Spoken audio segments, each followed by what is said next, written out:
Para mim é motivo de muita alegria poder, mais uma vez, compartilhar uma palavra que Deus colocou no nosso coração com a igreja. Hoje é o último dia, né?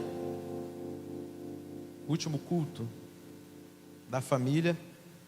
Como Deus falou com a gente esse mês, tanto nos cultos, nas pregações, nos PGs, Deus tem sido muito fiel à sua palavra. Abra comigo a sua Bíblia. É em 2 Reis, capítulo 4, versículo 38.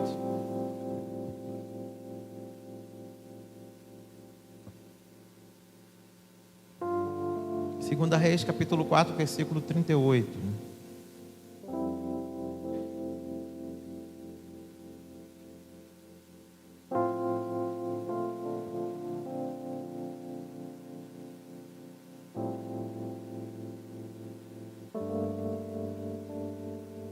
Todos acharam? Digam amém.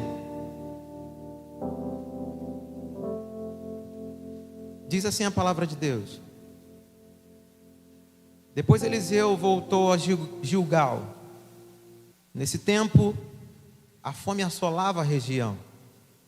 Quando os discípulos dos profetas estavam reunidos com ele, ordenou ao seu servo: ponha o caldeirão no fogo e faça um ensopado para estes homens. Um deles foi ao campo apanhar legumes e encontrou uma trepadeira.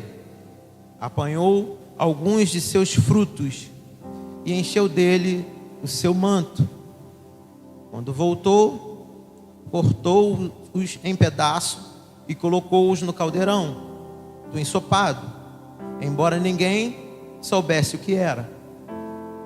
O ensopado foi servido aos homens, mas logo que o provaram, gritaram: homem de Deus, a morte na panela, e não puderam mais tomá-lo. Somente até aqui. Você pode aplaudir o nome do Senhor por essa palavra?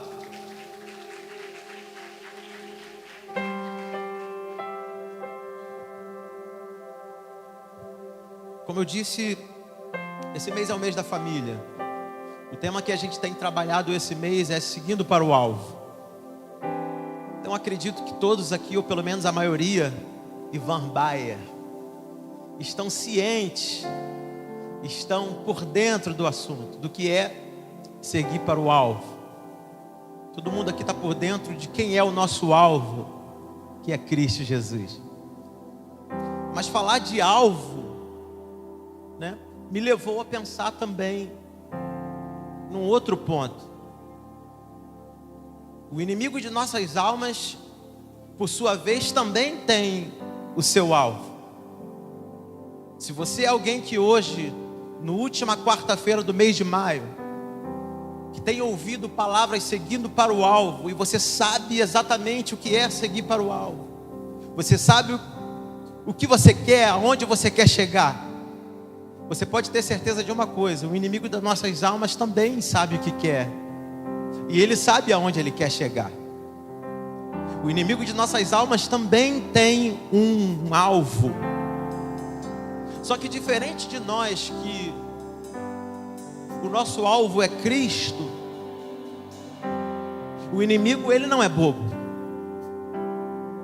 Ele não tem Cristo como alvo porque ele sabe que ali não dá para ele. Ele não tem Deus como alvo porque ele sabe que ali ele não tem vez. Só que a ideia principal então do inimigo, tendo em vista esse fato que eu disse agora, é colocar como alvo tudo aquilo que é projeto de Deus,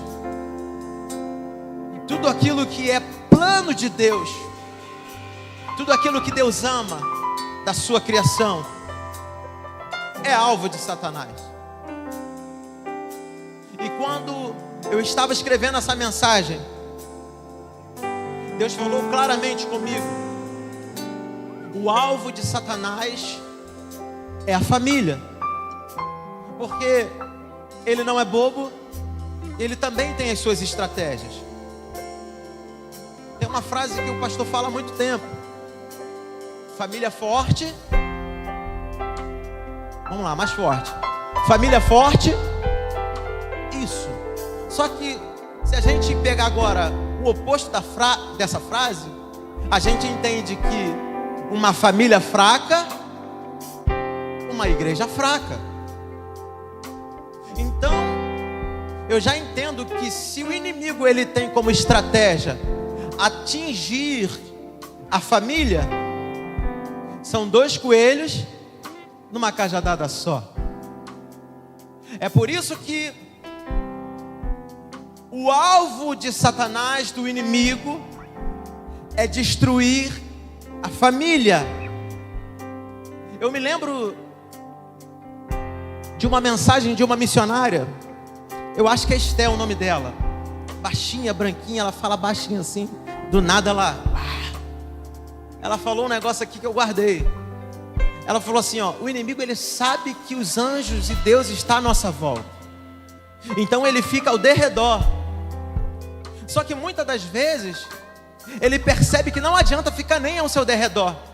Vai na sua casa, você é uma mulher de oração. Vai no seu trabalho, você é a mesma coisa. Dentro da sua igreja piorou.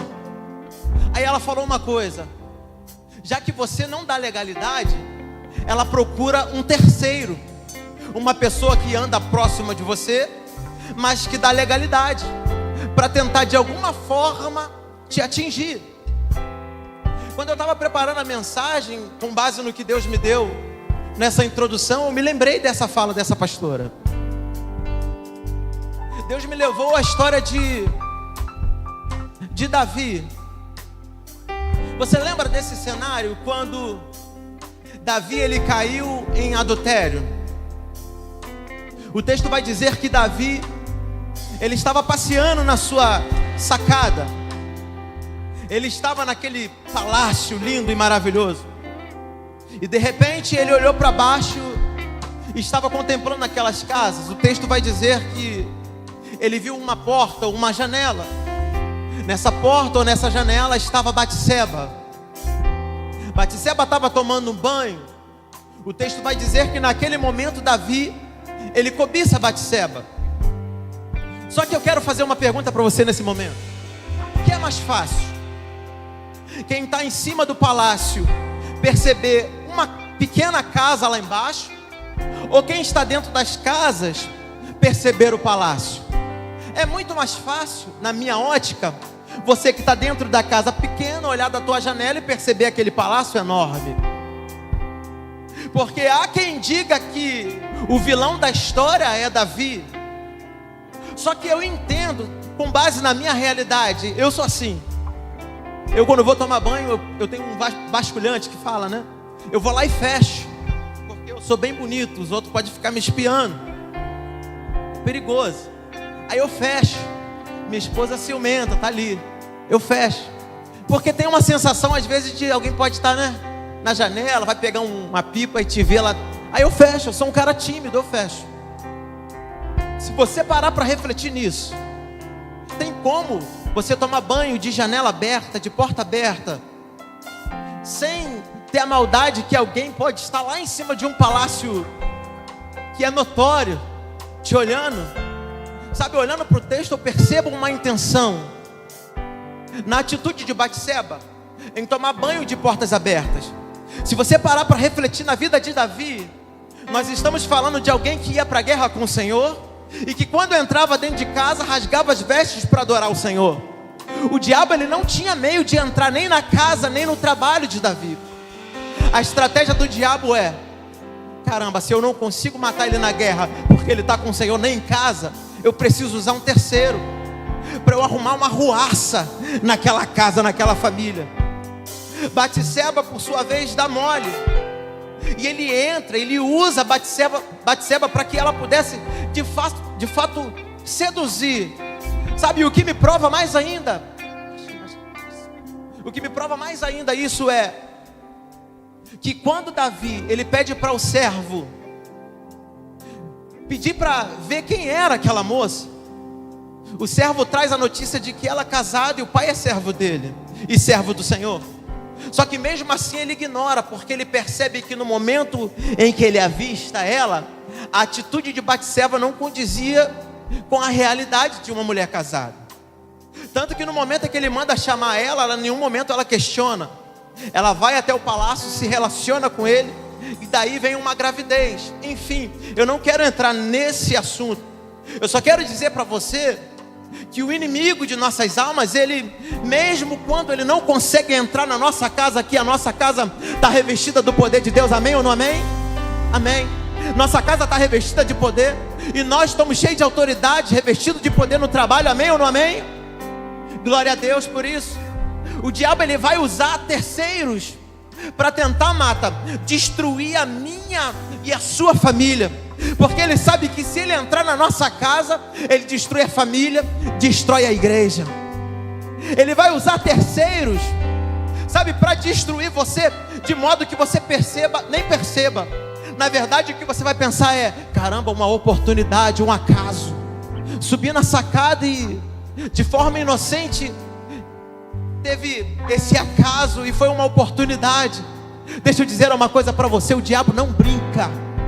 Ele vai usar terceiros para tentar entrar na sua casa e destruir a sua casa, e assim destruir a sua igreja.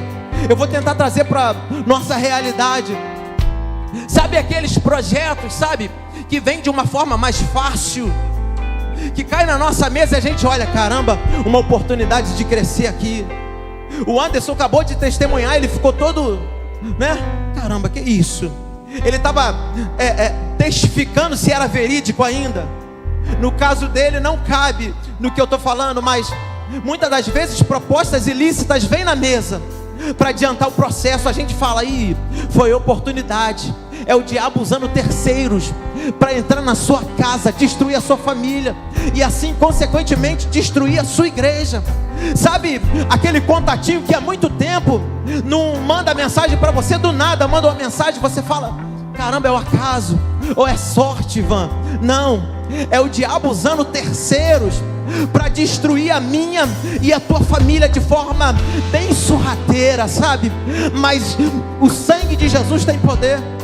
Ele me trouxe aqui nessa noite para dizer que nem direto ou indiretamente, nem por terceiros ou quartos, eles vão conseguir entrar na nossa casa para destruir a nossa família, porque eu estou vindo como mensageiro do céu dizer para você: quando essas propostas chegarem na tua vida, quando essas propostas chegarem na tua casa, você está sabendo, é o diabo querendo usar terceiro para destruir a minha família.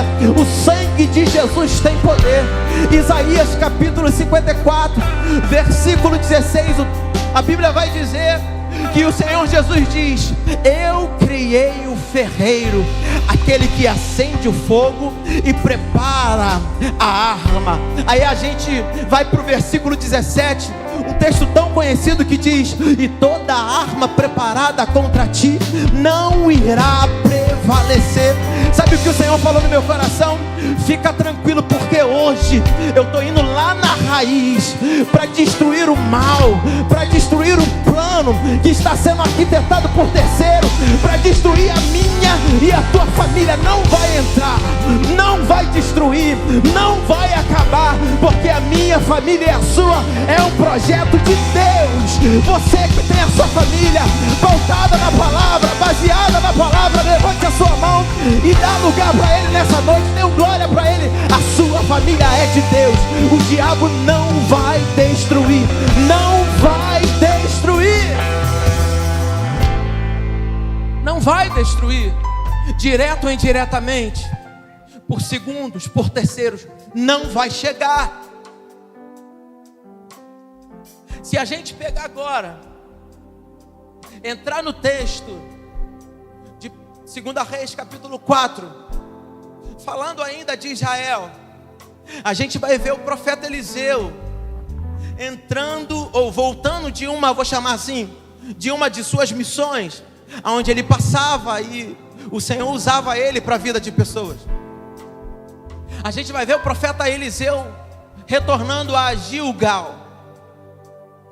Se você fizer uma pequena pesquisa sobre esse lugar, Gilgal, você vai perceber que esse é um lugar muito importante para o povo de Israel, por conta de alguns feitos que o Senhor fez nesse lugar, em Gilgal. Para situar você sobre esse lugar, quando o povo está prestes a chegar próximo à terra de Canaã, a terra prometida, quando Deus ele faz aquele povo atravessar o rio Jordão, eles chegam no lugar chamado Gilgal. Ali é feito celebrações. Ali a gente vai ver no livro de Josué, que Josué levanta um altar, Miriam, com 12 pedras, fazendo referência às 12 tribos.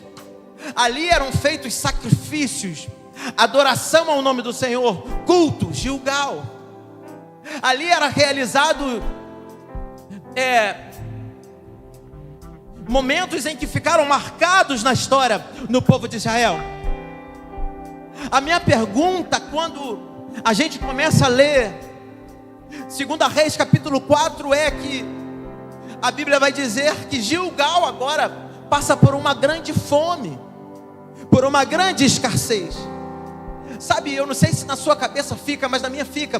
Porque um lugar, pastor, aonde Deus manifestou tanta glória, tantas coisas grandes, sabe, onde foi reflexo de uma celebração, aonde desde lá de trás a palavra havia sido escrita sobre a promessa que iria se cumprir na vida do povo. O povo chega em Gilgal e esse lugar fica marcado na história. Só que esse mesmo lugar é marcado agora por uma grande fome, por uma grande seca. E eu trouxe isso para a minha vida.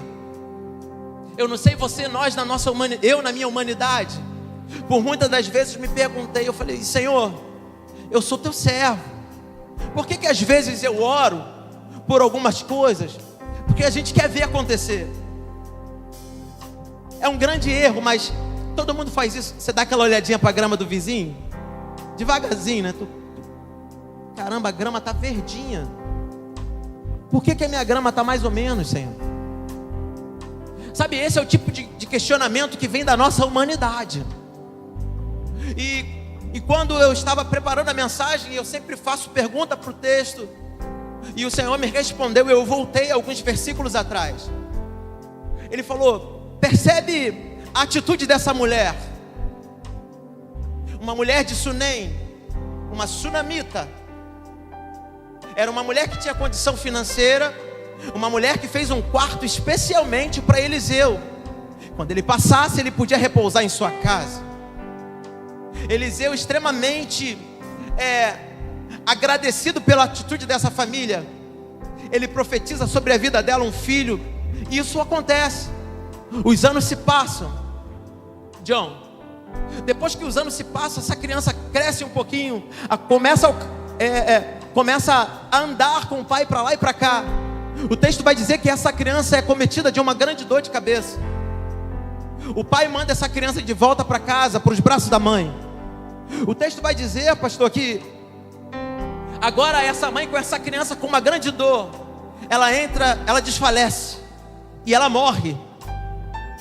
Essa mulher olha para essa criança, coloca em cima da cama do profeta e vai atrás do profeta. Só que quando ela chega na presença do profeta, a atitude dela me espantou um pouquinho. As palavras dela eu achei um pouco dura. Porque quando a gente vai pedir uma coisa para Deus, Serra, como é que a gente faz? A gente dobra os joelhos, a gente chora. A gente vê vários exemplos de pessoas que chegaram diante do Mestre Jesus, ou diante de profetas, que se ajoelharam e pediram e clamaram por ajuda. A gente vê o grande grito daquele cego que ele diz: Jesus, filho de Davi, tenha compaixão de mim. É um grito de misericórdia. A gente entende, sabe, que tem muita compaixão, muito amor nesse grito. É um grito de ajuda. Essa mulher, ela faz diferente, John. Ela chega diante do profeta e fala assim, ó, olha o que ela fala: eu não pedi nada para você. Eu não te pedi nada. Ela está dizendo para ele: quem profetizou foi você. Eu não te pedi nada. As minhas esperanças, foram jogadas no lixo. Eu achei uma palavra um tanto quanto arrogante, um pouco dura. Talvez de uma pessoa que sabe muito o que quer, ou talvez de uma pessoa cheia de arrogância. O texto diz que era uma mulher uma família, na verdade, que tinha recursos financeiros. Sabe o que o Senhor falou para mim? Ele falou assim, ó, tá vendo a dureza do coração dessa mulher?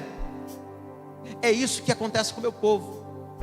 E é por isso que muitas das vezes eu faço como se fosse uma gangorra. Uma hora está em cima, outra hora eu jogo lá embaixo. O primeiro ensinamento que Deus trouxe para a minha vida é a dependência. Muitas das vezes, essa oscilação que a gente acaba passando dentro da nossa casa, independente do problema, a gente pode achar até que é pessoal, mas não é.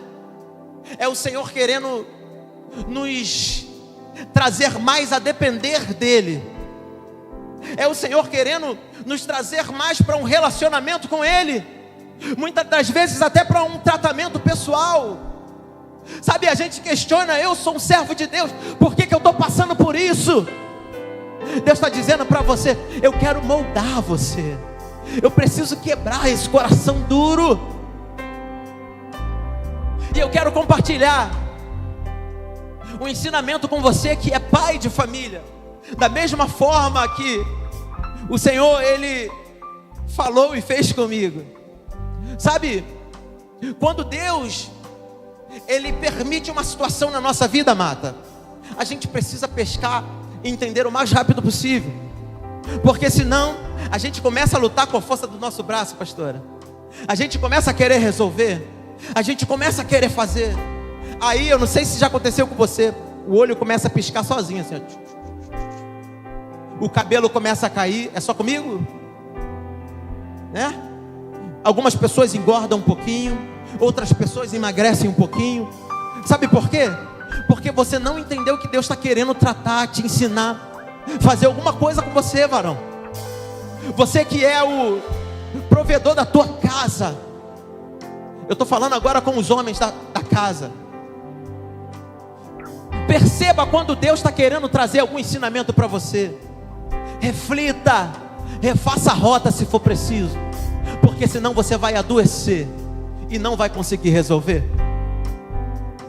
Uma palavra para as mulheres, para não ficar para trás também.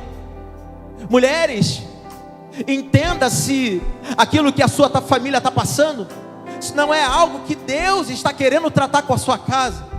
Porque se você não perceber que é Deus que está fazendo, você só fica cobrando seu marido, dizendo, ó, tem que resolver, tem que pagar, tá apertando, tá ficando apertado. Aí começa já a esbravejar nos filhos, o clima não fica legal. Quer ver uma coisa que eu aprendi com essa mulher, pastora Sunamita? O texto diz que quando ela viu o filho desfalecido, o marido estava em casa.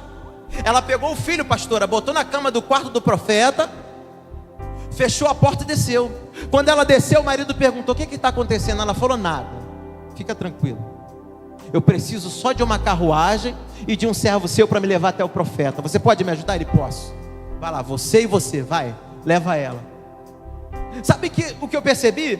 Essa mulher entendeu que aquele homem, ele não poderia fazer nada. Porque quando Deus, ele fecha uma porta, quando Deus, ele coloca uma impossibilidade, o homem de fato ele não consegue resolver. Se você, mulher, estou falando com a mulher ainda, não tiver o discernimento de entender que só Deus pode resolver, você vai descer a escada assim, ó, resolve, o menino está morto, o que é que você vai fazer? Você não faz nada, não tem médico, não tem nada. Essa mulher não fez isso. Essa mulher desceu e falou, calma, eu só preciso de uma carroça e de um homem para me levar. O que está acontecendo? Nada, fica tranquila, mano, não tem nada, tá tudo tranquilo. Ela sabia que ele não podia resolver nada. Sabe o que eu aprendo com isso? Se você entende que o que a sua família está passando é um problema que só Deus pode resolver, é uma porta que só Deus pode resolver, você não vai resolver falando nada com Ele, você vai resolver falando com o Senhor. Muitas das vezes a gente, dentro da nossa casa, Mata, precisa ter o discernimento, tanto o homem quanto a mulher, porque senão a nossa família, a nossa casa vira um caos. Acredite você ou não, muitas famílias se perdem por isso, por falta de discernimento do homem e por falta de discernimento e sabedoria da mulher. O homem por não entender muitas das vezes o que Deus quer tratar e falar com ele. A mulher por pedir o homem para resolver uma coisa que só Deus pode resolver. Mas eu acredito que nessa noite Deus está trazendo discernimento, entendimento para o nosso coração. Amém ou não amém? Eu estou falando e compartilhando para vocês uma coisa que Deus Ele tem tratado comigo. Eu tenho visto diante dos meus olhos algumas coisas acontecerem, pastor, que há tempo atrás para mim não era normal. Eu sou esse cara ativo que gosta de resolver. Eu sou esse cara ativo que gosta de fazer. Eu meto a mão, faço.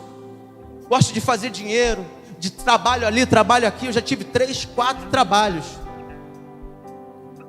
Só que chegou um momento, pastor, que Deus falou, ó, segura que agora é comigo. Deus falou, agora é comigo. Eu tentei relutar um pouquinho. Tentei lutar um pouquinho. Comecei a piscar, isso aqui começou, ó. Falei, ih, rapaz, tá dando ruim. Aí eu falei assim, é mesmo, Jesus? É isso que você quer? É como as aves do céu que você quer?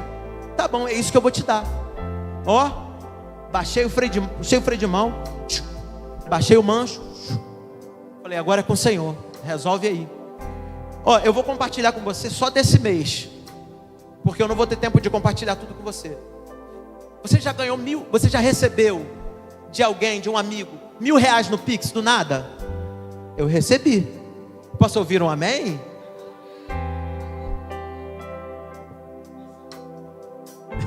Dízimo, ele falou ali. Eu recebi, gente. E era de um amigo que eu nem esperava tanto assim. Sabe? Para ser mais preciso, eu não tenho vergonha em falar. Foi meu irmão. Do nada. Eu falei, ih, tá legal não. Do nada assim, eu falei, não, cara. Mandei para ele assim, você errou.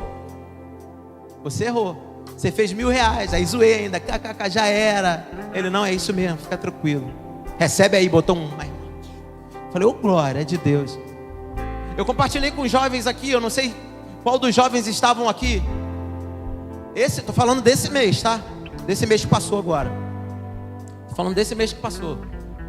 Eu passei uma semana com a Olivia doente, comprando remédios. Remédios são caros. Antibiótico, pra caramba. Eu falei com o Serra ontem, esses dias. A Olivia não ficou boa. Aí, ela tossindo muito, amor, vamos voltar pro médico. Eu falei, vamos embora. Sabe o que ela falou pra mim? Entregar. Ela virou pra mim assim e falou assim, pastor, só pra me dar um alívio. Falou assim, sabe que ela vai passar mais 5, 6 remédios, né? Mandou assim mesmo. É mole. Só que, pô, homem de Deus, mano. Entendeu? Eu sou homem de Deus. Eu vou falar pra você, tô falando de coração. Ela falou isso pra mim, pode perguntar pra ela, tá ali. Sabe que eu virei pra trás, sabe o que eu falei pra ela? Eu falei, ó, Deus proverá, fica tranquila, pô. Deus proverá. Calma, fica tranquila, vamos lá. Fui embora. Cheguei lá, para resumir a história, senão não consigo terminar. Cheguei lá. O hospital público, você sabe, tem muitos esquemas. Eu nunca consegui pegar um remédio naquele negócio lá. Aí a Tatá levantou com a receita, pastor. Levantou com a receita. Obrigado, doutora. 5 remédios, 2 antibióticos, cada um R$130. Tinha de remédio ali uns R$350, mais ou menos. Aí ela levantou. Quando ela levantou, ela, filha, deixa eu falar um negócio para você. Vai lá no negócio de remédio, pega os 2 antibióticos, os mais caros que tem aí, e a dipirona também que está aí. Fala que eu falei que tem, tá? Você não vai sair de lá sem o remédio. A Tatá, nossa. A Tatá falou assim, pô, vamos ver, né? Chegou lá na portariazinha, ele já abre já para dizer que não tem, né? Acabou. Não deu nem a receita. A Tatá deu. Ela já olhou assim com a carinha assim, ó. A doutora falou que tem. E ela mandou eu vir só buscar, tá bom? Ela, ai, tá bom, eu vou ali. Foi lá, veio com os 2 antibióticos, cada um de R$120, com mais a dipirona. Aí ela, amor, ganhamos 3 remédios. Falei, ó, falei pra você que Deus proverá. Qual o outro remédio que tem aí? Aí ela falou, é loratadina, ou desloratadina, loratadina e também o xarope. Eu falei, amor, lá em casa tem um loratadina. Ela, amor, mas é de criança, o teu é de adulto. Eu falei, calma, fica tranquilo, vamos lá ver. Estiquei para casa, antes de ir para a farmácia. Quando eu peguei o loratadina, eu olhei e falei, amor, é de quanto? Ela, 1 grama. Quando eu olhei, 1 grama, cheinho, novinho. Eu falei, opa, 4. Ô, glória. Falei, Senhor, vou tentar o 5º. Falei, vamos passar lá na sogra. Vai que tem um xarope lá. Aí minha sogra, cheguei lá na minha sogra. Falei, sogra, pô, vou comprar um remédio ali e tal. Tu chega devagar, não chego, né? Tu mantém a postura, não chega afobado, não. Uma postura, não, mas pô, vou comprar um remedinho ali. Só falta só o xarope para ver se ela fala, o xarope tem aqui. Não falou nada, não tem. Falei, rapaz, ferrou o xarope. Falei, amor, vou lá comprar. Cheguei lá para comprar o xarope, a mulher na farmácia. Aí, geralmente eu compro na Pacheco. Dessa vez eu parei o carro na farmácia de frente. Tinha uma vaguinha, eu entrei. Eu falei, vou vir aqui. O cara viu lá no sistema, opa, tá na promoção. R$19,90. Eu gastei só R$19,90. Você pode dar um glória a Deus por isso? Gente, eu estou falando para vocês uma realidade, porque quando Deus cuida de nós, Ele cuida de nós. Sabe, Deus, Ele cuida dos detalhes, Ele provê tudo. Eu tô assim, tranquilão, entendeu? Tranquilão. Esses dias um amigo aí fez os contatos e tal, e eu falando para ele, fica tranquilo, mano, calma. Ele estava mais afobado que eu tranquilão. Então, eu já estou aí nos trâmites, mais para frente eu conto, né, mais as bênçãos. Me segue no Instagram lá que você vai ver. Estou em contato com uma multinacional aí, entendeu? Deus está agitando a papelada, Deus está mexendo. Porque quando a gente vai para o lugar que Ele quer, quando a gente faz aquilo que Ele quer, Ele fala, esse daí não adianta lutar com Ele não, ele é danado. Quando você entra, sabe, no querer de Deus, aí sim Ele coloca as coisas no lugar.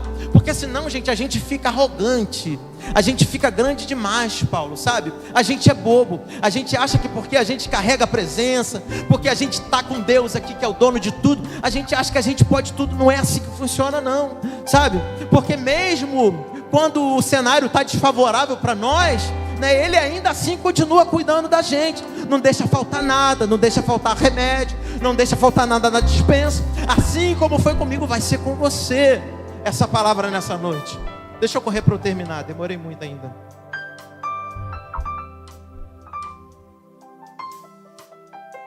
A gente prosseguindo o texto diz que agora esses homens, Eliseu e os seus discípulos, eles se reúnem para fazer como se fosse uma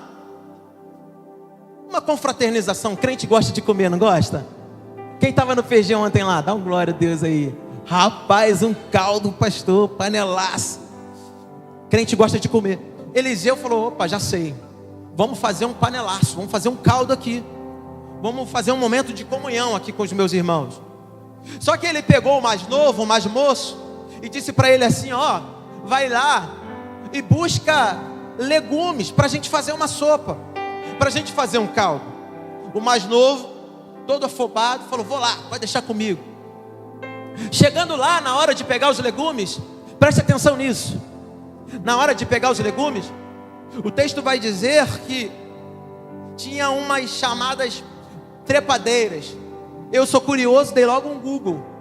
Eu não vou ousar falar de planta aqui na frente da pastora, porque eu não sou nenhum doido. Mas eu dei um Google para ver o aspecto, para ver se pelo menos, pastora, era bonitinho, entendeu? E essas trepadeiras são aquelas plantas que geralmente, se eu errar, você corrige aí. É aquelas que elas vão se envolvendo em galhos, em árvores. Essas que são as trepadeiras. Só que existem vários modelos de trepadeira. E elas são bonitinhas, elas dão uns frutinhos assim, vermelhinhos, sabe, uns amarelinhos. Jovem é terrível, né, cara? Parece que eu olhei uma fotinha de uma, eu falei assim, caramba, tá escrito veneno nela. Vermelhinha com uns espetinhos assim, eu falei. Mas ele olhou, ele não viu mal nenhum, ele falou, poxa, ele mandou pegar uns legumes. Tá aqui esses frutinhos pequenininhos aqui, vou levar também. Pegou o amarelo, o verde, encheu a mão, botou tudo dentro da panela. O texto vai dizer que quando os discípulos foram comer, provavelmente o mais velho, eu não sei, o texto não diz, mas é uma especulação, por conta da experiência. Quando ele provou, ele, opa, homem de Deus, a morte na panela. Não comam. Preste atenção no que eu quero te dizer agora, jovens. Eu falei com os homens e com as mulheres, com os maridos e as esposas, e eu quero compartilhar uma palavra com você que é jovem. Esse jovem, ele saiu de casa com um direcionamento. Serra, vai lá e busque legumes. Só que ele, com as suas próprias pernas, Fran, sabe, com a sua própria tomada de decisão, espertão que é, Jorginho, essa juventude que sabe de tudo, falou, não, isso aqui não tem problema, sabe, consumir essas frutinhas aqui não tem problema, vai passar despercebido, sendo que ele saiu de casa com um direcionamento. Você que é jovem, pelo amor de Deus, ouvem essas palavras. Muitas das vezes você vai sair de casa com um direcionamento, e chegando na rua, você vai ver algumas coisas que são bonitinhas aos seus olhos, que aparentemente são inofensivas aos seus olhos. Você vai ver algumas coisas que na sua concepção e na sua inexperiência não tem nada a ver, e você vai levar para casa.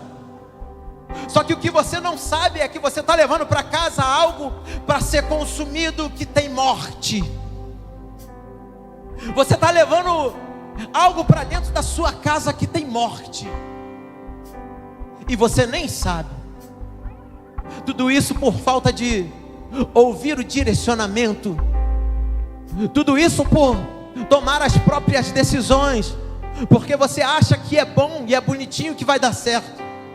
Quantas coisas nós consumimos, sabe, com a teoria do não tem nada a ver, com a teoria do não vai fazer falta, não vai fazer mal nenhum.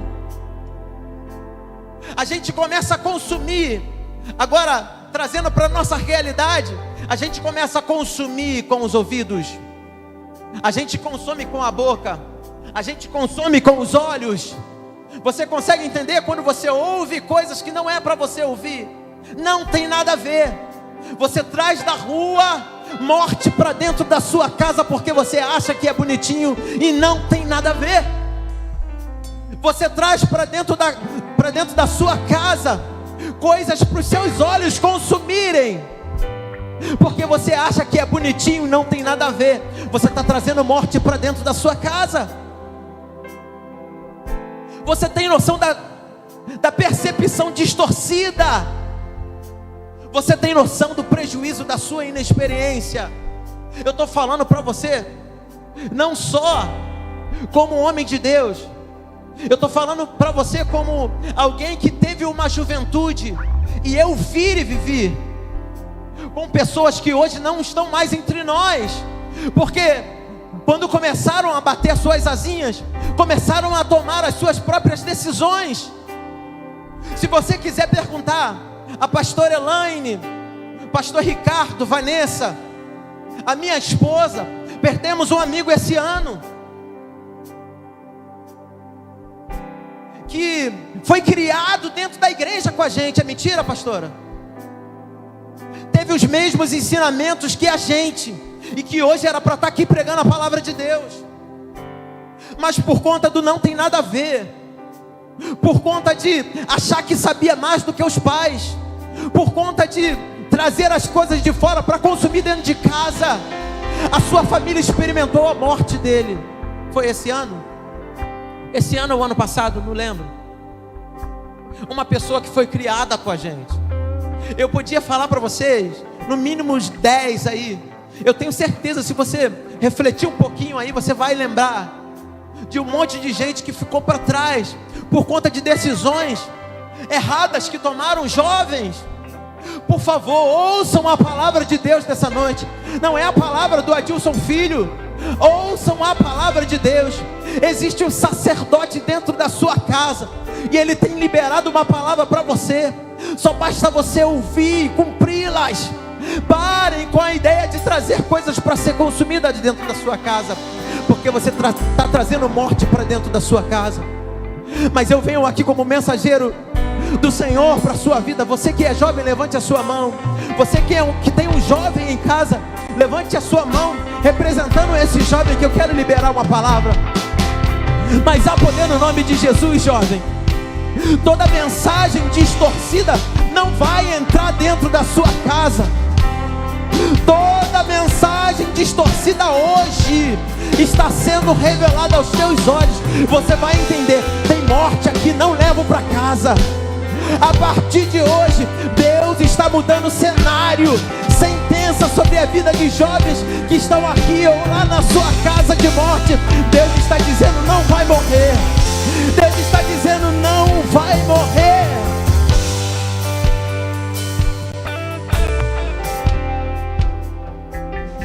O diabo tem as suas sentenças, mas Deus tem a sua sentença, que é maior para a nossa vida, em nome de Jesus. Hoje, um cenário que era de morte, hoje Deus transforma em um cenário de vida. Paz.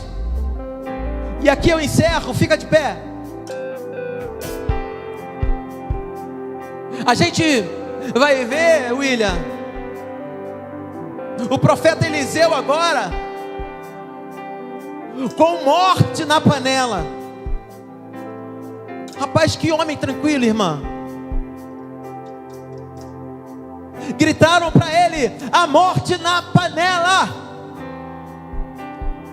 O homem olhou tranquilamente, claro, sendo direcionado por Deus, dá instrução aos seus servos ao que fazer. O texto vai dizer que Eliseu diz: traz farinha. Isso. Joga na panela. Jogou a farinha na panela.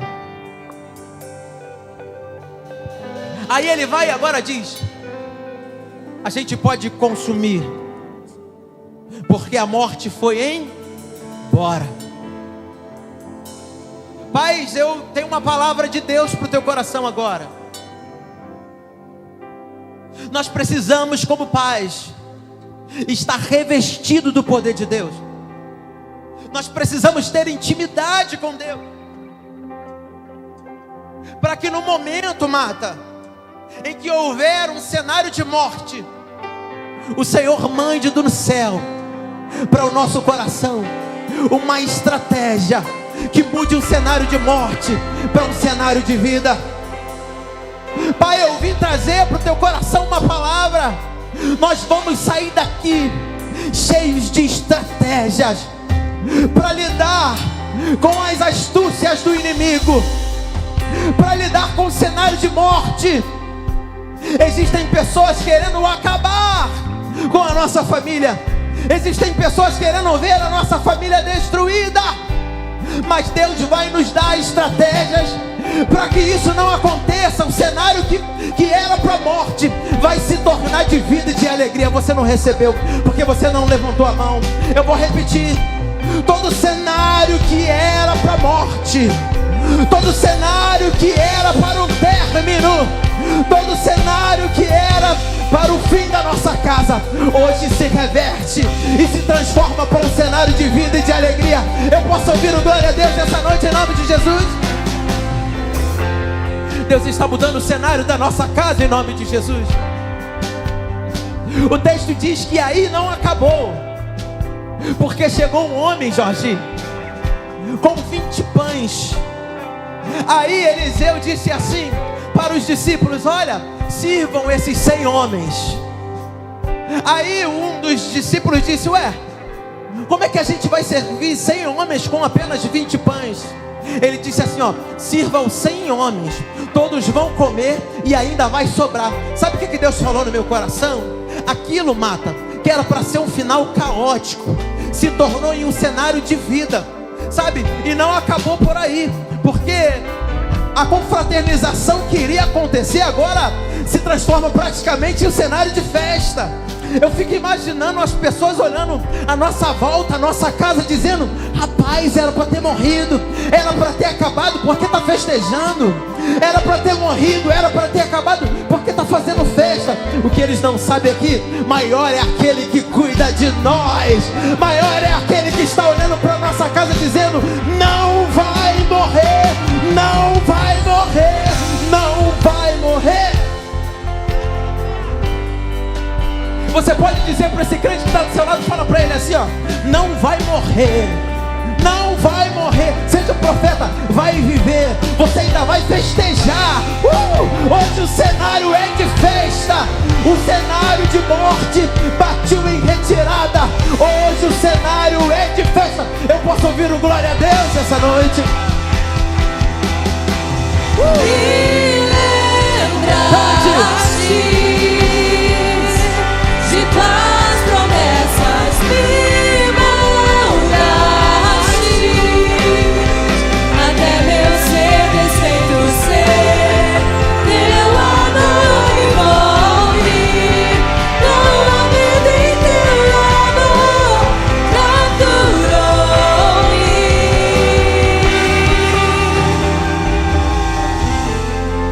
Eu não posso sair daqui sem antes fazer o apelo. Eu não sei como você entrou aqui. Eu não sei se você está afastado dos caminhos do Senhor, ou se você nunca aceitou a Jesus como o único e suficiente Salvador da sua vida. Mas hoje eu quero te fazer esse convite a você levantar as suas mãos e chamar Jesus para fazer parte da sua família, para fazer parte da sua casa. Cadê você? Essa é a sua oportunidade. Existe alguém que quer voltar para os caminhos do Senhor? Levante a sua mão que eu quero orar por você. Você que estava afastado e talvez ouviu essa palavra e você se sentiu desejoso de voltar para os caminhos do Senhor, essa é a sua oportunidade. Levante a sua mão que eu quero orar por você. Amém? Tem uma vida ali querendo voltar para Jesus. Você pode aplaudir o nome do Senhor? Você pode vir aqui, eu quero orar por você.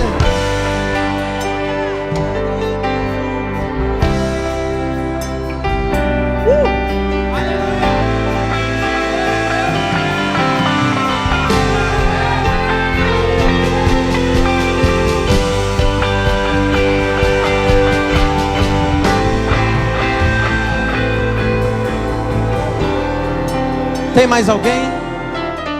Hoje Deus está te convidando a chamar Ele para guerrear suas guerras por você. Você também? Amém? Você pode aplaudir o nome do Senhor? Mais forte, gente, é para Ele.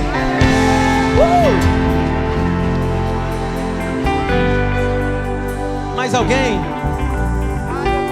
Essas pessoas entenderam que não adianta querer lutar com a força do braço.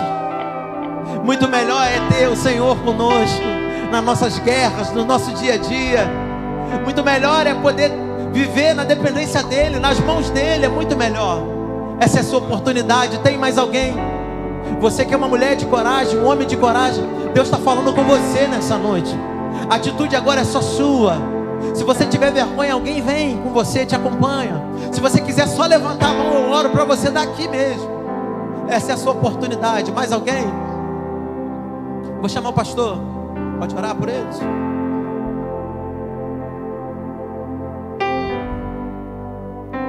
Estenda a sua mão para cá. Vamos orar. Amantíssimo Deus e eterno Pai, graças te damos, Senhor, porque a sua palavra foi ministrada nesse lugar. Pai amado, Pai querido, agora o Everton e a Joyce estão aceitando o Senhor como o único e suficiente Salvador de suas vidas, Jesus. Escreve os seus nomes no livro da vida. E a partir de hoje, Senhor, não permita que eles passem um dia sequer sem a Tua presença. Pai, que o Senhor governe as suas casas, que o Senhor governe a sua família, Pai, e que nessa caminhada rumo ao alvo, eles coloquem o Senhor sempre em primeiro lugar, Pai. Essa é a oração que a sua igreja faz e desde já te agradece em nome de Jesus. Você pode dizer um amém? Aplauda o nome do Senhor. Essa é a sua família. Essa é a sua família, homem de Deus.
Pai, nós te louvamos e adoramos o teu nome nessa noite.